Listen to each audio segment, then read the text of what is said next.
قصتنا النهاردة بتتكلم عن البطل تشا يون هو، وهو دكتور جامعي وسيم أعزب غني وكاتب ورئيس تحرير، يعني مواصفات لأي بنت بتتمناها. وهو عنده صديقة عزيزة عليه قوي، هي بطلة القصة. بتبدأ القصة بهروب العروسة من فرحها وخوفها من الجواز، فالبطل بيحاول يهديها ويرجعها لفرحها. وده كان فلاش باك لقصتهم. في الوقت الحالي بنلاقي البطلة بتشتغل مدبرة لمنزل البطل، وهو بيكون مش عارف إن صاحبته الأنتيم شغالة ببيته.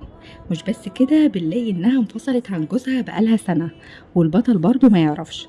وبتدخل بنتها مدرسة خاصة، لا وكمان اتطردت من بيتها لأنه قايل للسقوط، فمش بتلاقي مكان تسكن فيه. وبما إنها عارفة الرقم السري لبيت البطل، فبتروح تبات هناك.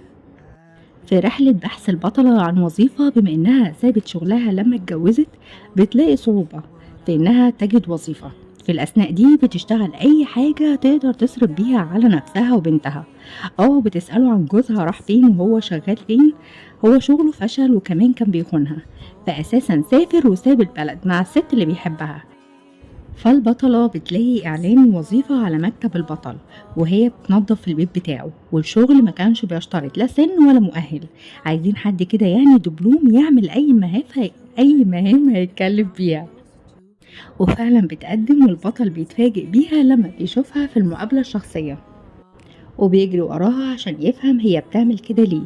بس هي مش بتعترف له بأي حاجة حصلت معاها، فبيقعد يشتم في جوزها وازاي سايبها تتبهدل. وبما انها عندها اصل بتوقفه وبتقوله ما تنساش انه ابو بنتي، وبيوصلها لبيتها وبيكتشف انه هو بيتهد ومش عارف يعمل لها ايه.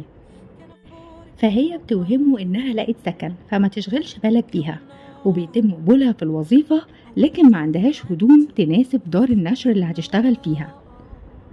فالبطل طبعا بياخدها محل ملابس لصاحبتهم، وبيكدب عليها كدبة بيضة ان هما مش هيدفعوا فلوس في الهدوم، وكمان بيغير لها تسريحة شعرها.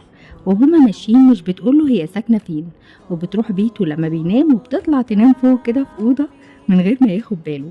لما بيصحى بتجري تروح على شغلها وبتاكل من أكله، وهو بيبقى مستغرب الأكل راح فين. طيب هو البطل ليه مستحملها كل ده، وايه طبيعة علاقتهم، وليه البطل حتى الآن مش راضي يتجوز، وايه مصير البطلة، هل هتفضل تشتغل بالدبلوم ولا لا؟ القصة رائعة ولسه ما انتهتش، استنوا معايا وهكملها لكم في الحلقة الجاية. ولو وصلتم للجزء ده بشكركم جدا، واتمنى ان انتوا تشتركوا طيب في عشان القناة. السؤال اللي بتسألني هو انت ليه حاطه ريفيو على الفيديو ده على اعلانات، لان انا كل شويه بيجي لي حظر. اي انا جايبه حاجه قديمه المره دي اللي هو حاجه من 2019 تقريبا. المفروض ان انا اجيب مسلسل هراس، حاجه كده. اصلا دوروا عليه في النت مش هتلاقوه، ده من ايام زمان من الستينات تقريبا فاستنوني بقى في فيديو جديد ان شاء الله.